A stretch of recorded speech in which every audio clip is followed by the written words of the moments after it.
but I've beaten the actual Super Mario Brothers 2, so your move, Nintendo. FamKam.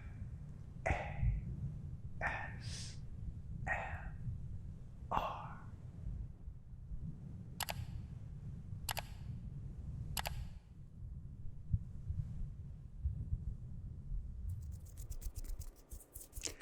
Hey, how's it going? It's FamKam. And we have a slight change in format. Behind me is an actual black backdrop.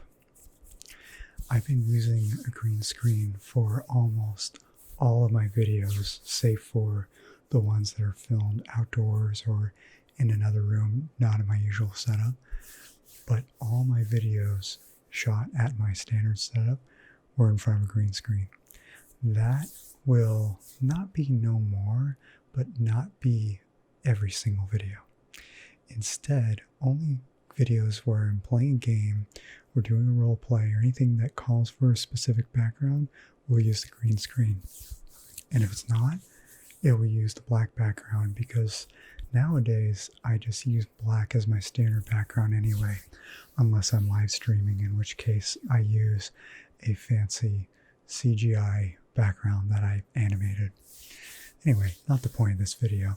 The point of this video is me, A, of course, relaxing you, but B, showing off my game collection for my 3 favorite consoles of all time: NES, Super Nintendo, and Sega Genesis, also known as the Mega Drive. So let's get started. So first will be Super Mario Brothers, the OG Mario Bros. Platformer. Now some might say, no, the OG Mario game is Donkey Kong. Yes, and then there was Mario Bros, not Super Mario Brothers, but Mario Bros, where they are actually doing plumber work in New York, where you're taking care of the pest problem of turtles. But this is the first Mario game that is like the quintessential Mario game. It's a side-scroller platformer where you get to one side of the map to the other, jumping over traps, avoiding enemies, defeating enemies, all sorts of things of that nature. This is the first Mario game of that nature. Now, I didn't grow up playing on an NES. I grew up playing on a Super Nintendo and beyond, and picked up an NES later in life. But I did play this and the other NES Mario games on Super Nintendo, on the Super Nintendo remake. And then once I got my hands on these on the NES, I played the hell out of them on the NES and barely touched the Super Nintendo version since. Don't get me wrong, I do love the Super Nintendo remakes, but there's just no beating the original, and that's coming from somebody who grew up playing the remakes first. This game is very punishing, though. It is, its mechanics are pretty tough.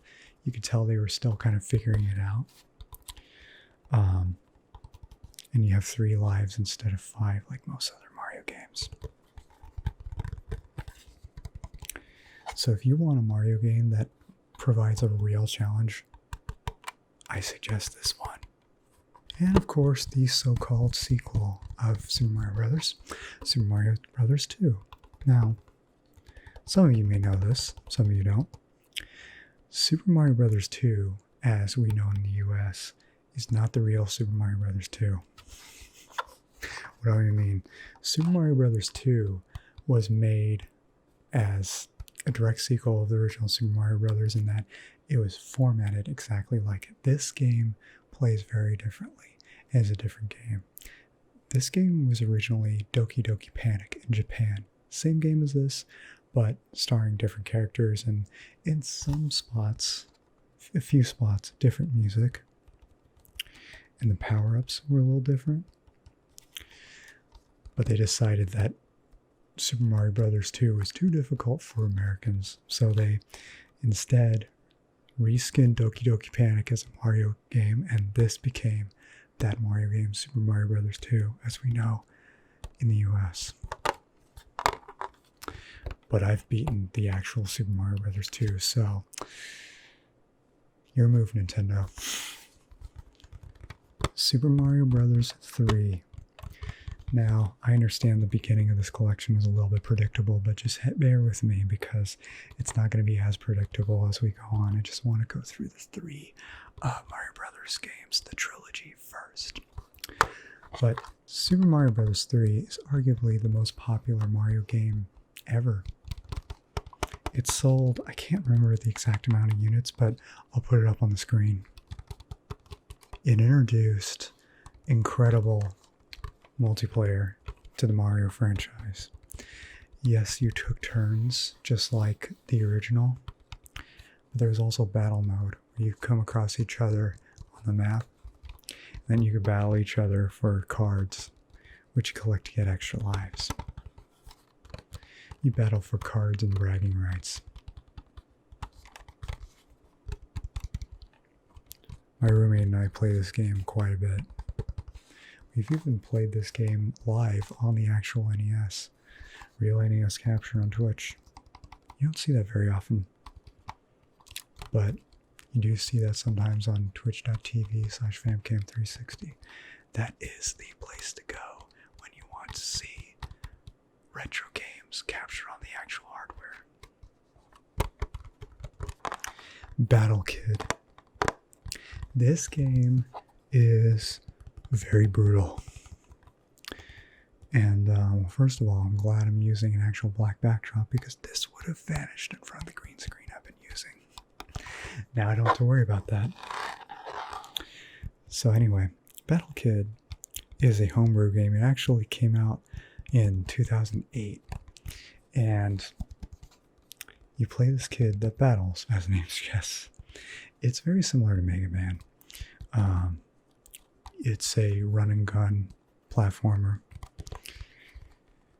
where you run around, you jump, and you shoot straight to kill enemies. But the difference between this and Mega Man, the biggest difference rather, is that much like Contra, one hit kills. The first level is much harder than the final level of most other games. It's ridiculous.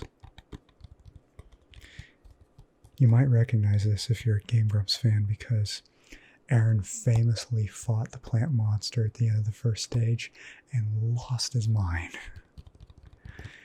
If you don't know that video, I'll put the link down below in the description. You should check it out. The Legend of Zelda. The OG Legend of Zelda. This sparked a huge, dare I say it, legendary franchise. If there's any one franchise that rivals Super Mario Brothers in terms of notoriety, it's Zelda. And it's made by the same guy. Go figure. This is one of the harder Zelda games. I honestly have never beaten it without cheating. I know. I used save state on an emulator to beat this game, but I've never beaten this on the actual hardware. So maybe one day I'll stream this and try and beat this on the actual hardware live. But it is brutal. It really tests your skills more than maybe any other Zelda game I've ever played. And I've played most of them. There's a few Zelda games I've never played, but only a few. Dr. Mario. This is a really fun puzzle game. I've actually roleplayed as Dr. Mario once. You can check it out right here. Now, Dr. Mario is basically Nintendo's answer to Tetris. You have these little pills that you drop in a bottle and try to line it up with viruses and make the viruses disappear with matching colors lining up with them.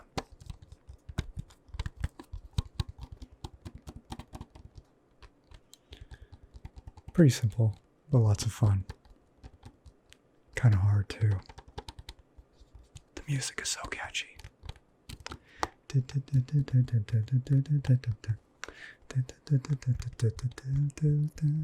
Anyway, Mappyland. This game is ridiculous. It's a lot of fun. The controls and the mechanics are kind of funky and robotic. They're still a lot of fun. It's quite an amusing game too. You play a mouse and you try to collect all the cheese bits and make it to the end level without touching any enemies. And you jump on trampolines to get to different levels of platforms to get around the maze. It's like a maze platform.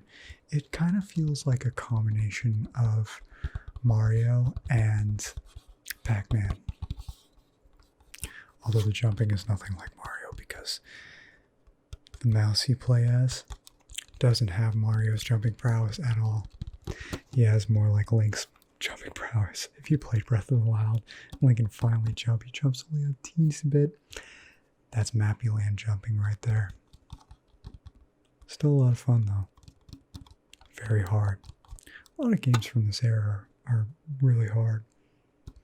And Mappyland is no exception. Bye-bye. Now, if you're as old as I am, chances are you've played Popeye the arcade game on a tabletop format. You run around these stacks of platforms trying to catch Olive Oil's kisses as she blows in the air. There are hearts that slowly float down. You try to catch them before you hit the ground. And you try to avoid Bluto or Brutus. His name's Bluto, but they called him Brutus in the game. I'm not sure. Maybe for copyright reasons. I don't know. But anyway, you try to avoid him. And you eat spinach to become invincible. And while you're invincible, you can knock him out. Well, that's this game. This is the NES version of that. I picked this up maybe a year ago at a local mom and pop retro gaming store. Having no idea that this even existed on the NES. But I immediately knew what it was. I immediately knew it was that arcade game that I played a quarter century ago. More than that. But yeah. So I had to pick it up. Now, the last 3 games I have on the NES are games that a friend of mine recently gave me about half a year ago or so. Not long before the pandemic. But those games he gave me I've barely played because they don't play very well. No disrespect to X-Men, but this game kind of sucks. The Uncanny X-Men.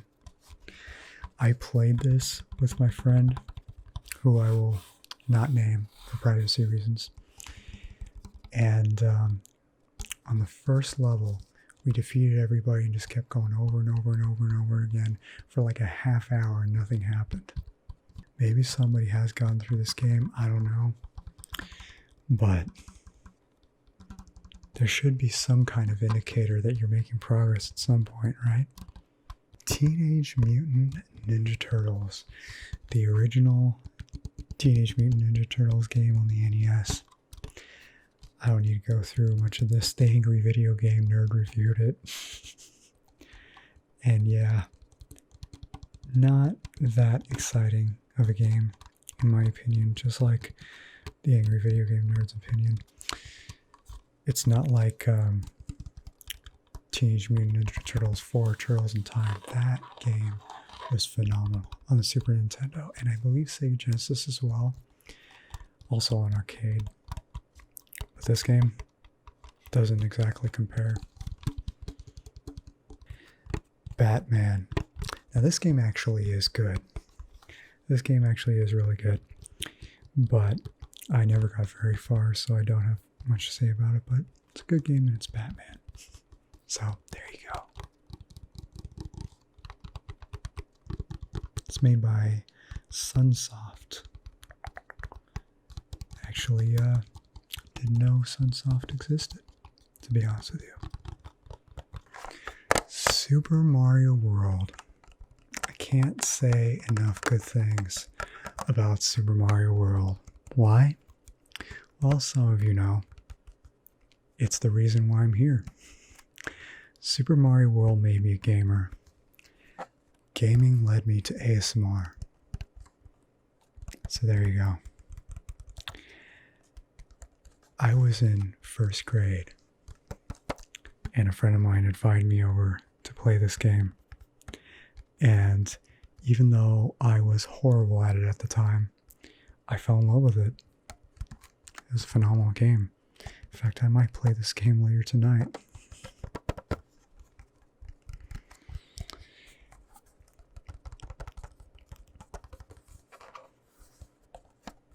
But I won't run through my whole backstory of it. I did a video on that previously. If you want to check it out, there's a card right there. And of course, if you don't know the story and you're new here, don't forget to click subscribe. We would love to have you as part of the fam. Super Mario All-Stars. Now, this is the collection of the 16-bit remakes of the original Mario trilogy that I was talking about. It had Super Mario Brothers, Super Mario Brothers The Lost Levels, which is the real Super Mario Brothers 2. Super Mario Brothers 2 as we know in the US. And Super Mario Brothers 3.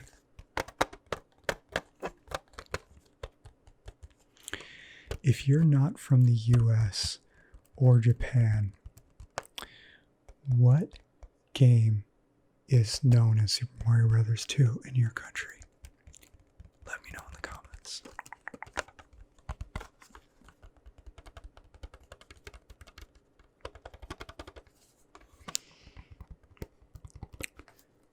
But yeah, this is the collection that I played growing up. When I got my Super Nintendo, it was a bundle of Super Mario World and Super Mario All-Stars. So as you can see, I played a lot of Mario getting into video games in general. I actually didn't get my Super Nintendo until 1995, just 1 year before the N64 came out. Go figure. The PlayStation was already out.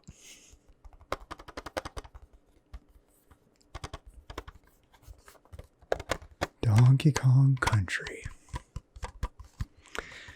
This game was revolutionary. It was one of the first games to feature 3D graphics. Well, sort of. They were pre-renders. The graphics were made in 3D, and they were pre-rendered sprites out of that. Donkey Kong Country was a platformer that felt kind of like a Mario game in some ways, with the mechanics being different and all that. It also makes sense because it is a spin-off series from the Mario series. The Donkey Kong Country series has my favorite music of any game franchise. Donkey Kong Country 2 has my favorite soundtrack of any game of all time, hands down. David Wise, the composer, is indeed wise. I got this on my 8th birthday. My mom wrapped a few presents up, and she pointed to the box that this was in, and she was like, "That's last. You're opening that up last." And I instantly knew that it was Donkey Kong Country. James Bond Jr. Now, I was in 8th grade when I got this. I was reading the James Bond Jr. books because I'm a huge James Bond fan. And I picked up the James Bond Jr. books, even though I didn't watch the cartoon or anything like that. I picked up the James Bond Jr. books as a way to work my way towards the actual James Bond books. Because easier reading level, I guess. But anyway, James Bond Jr., It's a cartoon spin-off starring 007's nephew, James Bond Jr. And this game is a run-and-gun platformer. It's okay, not the best. I beat it a couple times. It's kind of fun. It's not one of my favorites though. But this was in like 2001 that I got this. Like the GameCube, PS2, and Xbox, original Xbox came out that year. But for my 14th birthday, my mom decided to give me this because I was reading the books. And you know what? I'm glad she did. It was a great experience. Street Fighter 2 Turbo. If you love fighting games, you probably know Street Fighter. It's one of the best fighters of all time, particularly Street Fighter 2, that is. It's got catchy music, phenomenal gameplay, very interesting characters, and it's especially fun to play with a friend. And best of all, Hadouken. Hadouken. Hadouken. It's a pretty good trigger word. Hadouken. That is the most famous move in Street Fighter, where you have a powered charge ball. I don't know how I'm going to describe this, but I'm just going to call it charge ball, where you just throw it at your enemy and knock them down.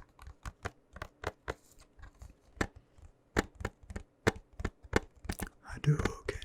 Anyway, Mortal Kombat 2. This is another fighter franchise that is very often compared to Street Fighter. They are similar, but they're also very different. Mortal Kombat is famously so much more violent than Street Fighter. Mortal Kombat is the reason why the ESRB exists. The ESRB, for those who aren't gamers or from the States, is the United States rating system for games. And it's because Mortal Kombat had excessive bloody violence, decapitations, just very gruesome violence. So much so that parents were pissed off, the government was pissed off, and they decided to create this rating system, much like movies do. But it was actually the first Mortal Kombat that sparked that controversy. And when Mortal Kombat went from the arcade to consoles, the first Mortal Kombat had no blood or gore normally. But on the Sega Genesis, they had the famous blood code, which brings it all back. Super Nintendo version did not. But in Mortal Kombat 2, it was all brought back, not needing a code on either system. And finally, for the Super Nintendo, The Legend of Zelda, A Link to the Past. My favorite Zelda game of all time. Ocarina of Time being a super duper close second. Like, they're a sliver apart in how much I like them. And Ocarina should be my favorite if I'm to go by nostalgia, because this is not a game I played as a kid, but Ocarina is. I didn't play this game until like 5 years ago, give or take. But it's so good of a game that it became one of my favorites. My 3 favorite games of all time are Super Mario World, Link to the Past, and GoldenEye for the N64, which will not be featured in this video. I did a video of my N64 game collection before. But Link to the Past plays much like the original Zelda, but with better graphics and sound, and there's so much more to it. Sega. Now we're going into the Sega Genesis, aka the Mega Drive, as it's known outside of North America. And we're starting, of course, with Sonic the Hedgehog. This started the whole Sonic franchise right here. In 1991, Sonic became Sega's answer to Mario. Their mascot previously was Alex Kidd, who walked around and punched things and, well, yeah, not a lot of memorable stuff about Alex Kidd, and I apologize to Alex Kidd fans, but I could never get into it, so I see why Sega decided to have a new mascot that was more grabby, and Sonic was it, man. The fast-paced action, the platforming, like its rival Mario, was phenomenal.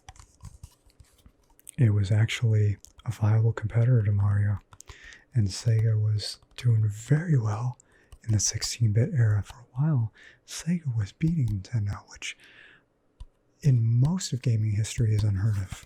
Sega is usually the underdog, but not for most of the 16-bit era. Nintendo eventually caught up, but not for a lot of it. And the Sega Genesis had one hardware advantage over the Super Nintendo. That was blast processing. Blast processing. That meant that the CPU was much faster than the Super Nintendo. All the other specs of the Genesis is very inferior to the Super Nintendo, but the one exception is the processor. So Sega went all out in its marketing with blast processing, blast processing, blast processing, blast processing. And it needed it for games like Sonic.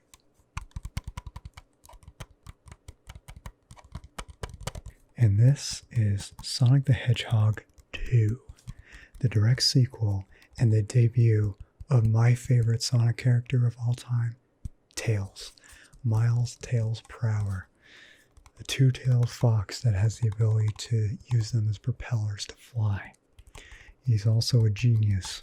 His genius actually rivals that of Dr. Robotnik, aka Eggman, Sonic's nemesis. In later games, you see Tails build machinery that is much like the machinery that Robotnik builds.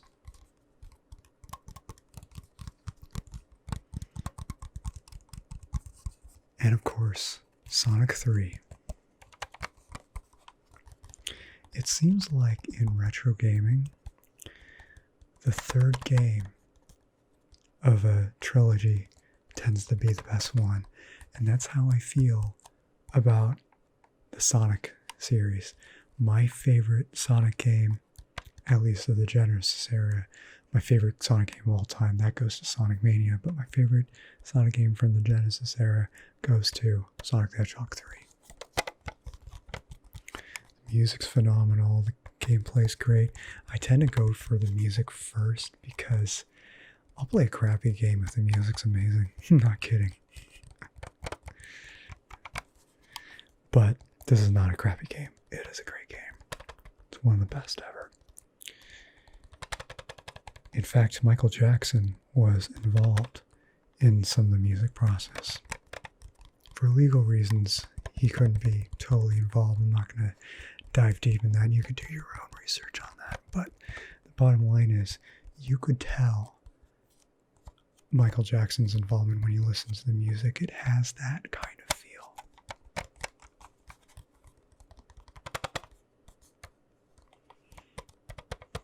And then there is Sonic and Knuckles, the fourth entry of the Sonic series on the Genesis, or at least conventional Sonic games. There's, of course, Dr. Robotnik's Mean Bean Machine. There's Sonic Spinball, and there's Sonic 3D Blast. Well, that came later. But Sonic and Knuckles, this is my close second favorite. And you may notice that the cartridge looks extremely different from a typical Genesis cartridge. You can open the top, take a game like Sonic 3, and put it in the top. Now you have Sonic 3 and Knuckles. The two games combined, in fact, they were made to be that way. Sonic and Knuckles is made to be a continuation of where Sonic 3 leaves off in the end. So when you combine them, you play them all the way through like it's one game. It's 2 in 1, which is amazing. Making it one of the longest games ever. I once did a live stream where I played through this entire double game. It took me about 3 hours. I'm not a speedrunner. I often joke about speedrunning, but that's actually become a meme in my streams where if I speedrun, I die. It's true.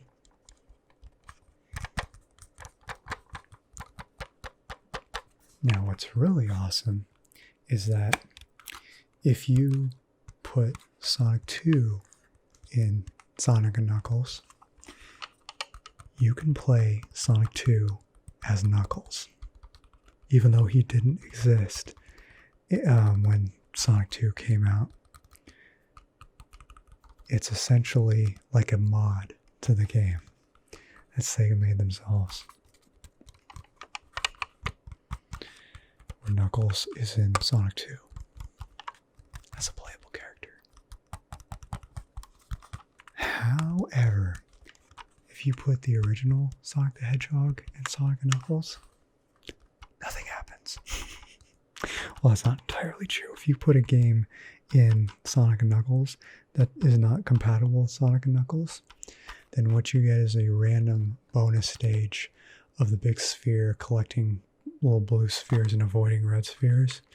That kind of bonus stage you find in Sonic 3 and Knuckles. You put other Genesis games in here and you get that. And you get that with Sonic the Hedgehog 1 and pretty much any other random Genesis game. But with Sonic 2 and Sonic 3, you actually get gameplay. The Lion King. This is based on my favorite Disney movie, and it is famously one of the hardest games ever made. It is ridiculous. I've played this quite a bit in second grade at a friend's house, because at the time I didn't own a Sega Genesis. And he had this game, and I could not, even to this day, I could not get to Hakuna Matata, where Simba becomes an adult. I've never played as adult Simba, even this day. Only played as Cub Simba, because this game is ridiculously brutal, but it's a lot of fun. Got another Mortal Kombat game. On the Super Nintendo, I have Mortal Kombat 2. On the Sega Genesis, I have Mortal Kombat 3. This plays much like other Mortal Kombat games, really. But one thing I didn't point out about Mortal Kombat is in the original trilogy, their graphics were sprites taken of photo frames of actors, which was a pretty brilliant idea. It made it look fairly realistic for its time. Fairly. It was a genius idea. It's much like Photo Dojo on the DS, where you take pictures of yourself doing certain poses and you're in the game, except obviously can't do that on Super Nintendo or Sega Genesis. But that's what they did in the making of these games. So that was really awesome.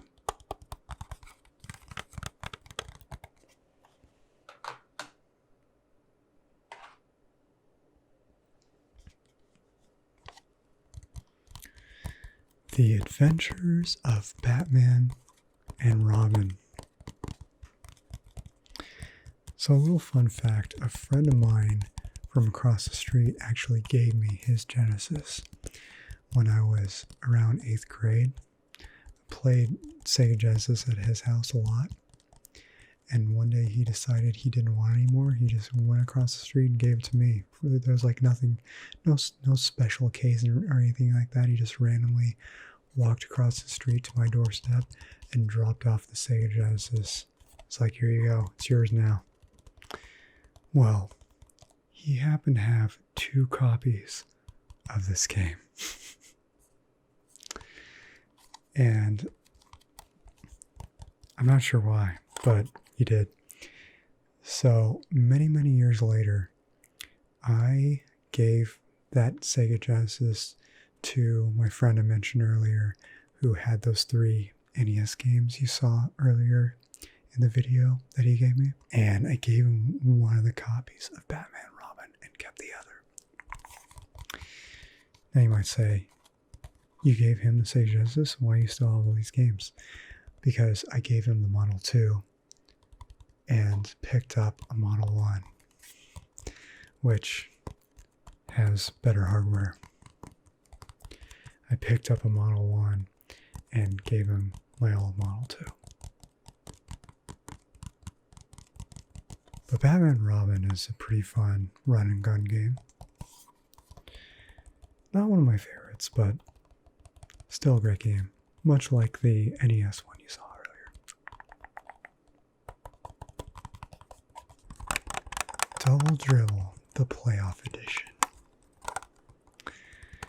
My sister and I used to play this all the time. Nothing really special about this, to be honest. It's another basketball game. But it did have a pretty sassy commentator. It really just said things like, "In your face from downtown," stuff like that. The most memorable thing about it is when it says "in your face" when you do a slam dunk. And it had pretty good music.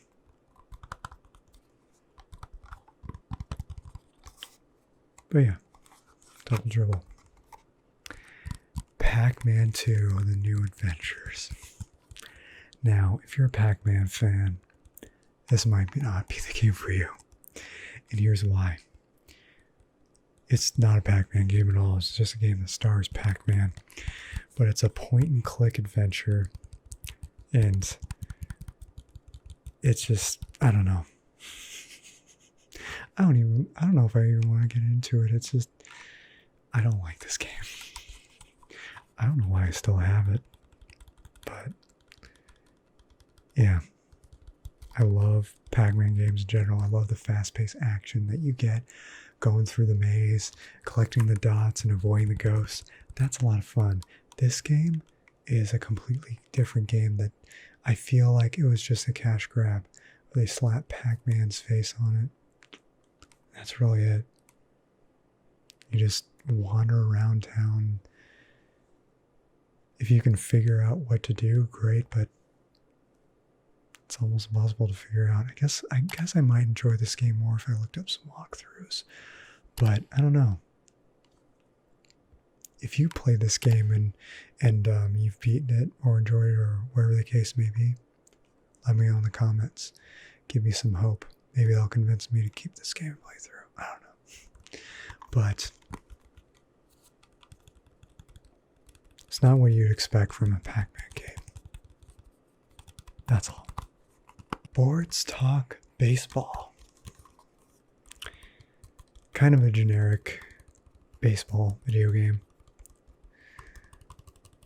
Yeah, that's all I have to say about this. It's not bad, but nothing really special about it. Anyway, Pitfall, the Mighty Adventure. This game is awesome. It's on Genesis and Super Nintendo, but I have the Genesis version. And what it is you swing, get across pits, fight jungle creatures and monsters and whatnot. It's a lot of fun. Very Indiana Jones-like. Very Indiana Jones-like. And the music's really good too.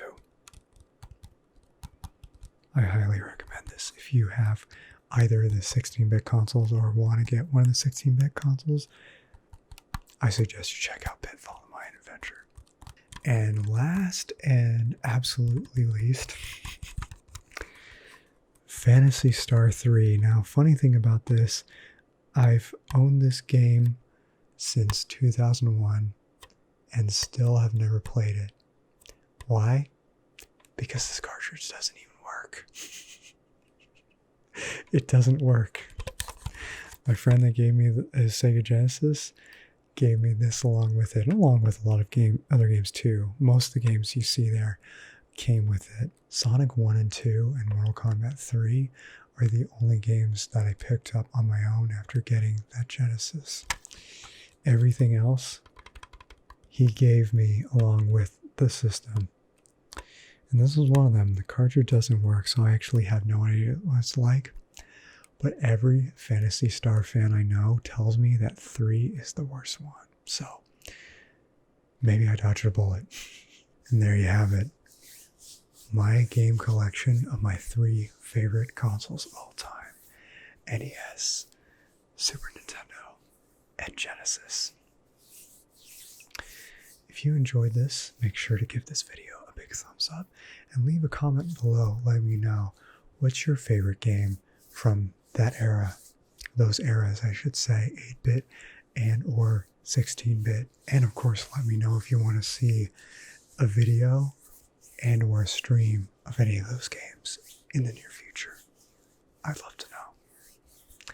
Down in the comments below. All right. But that being said, thank you so much for watching. I hope you found this very relaxing, entertaining, educational, the works. And until I see you in the next video, remember, as always, stay chill.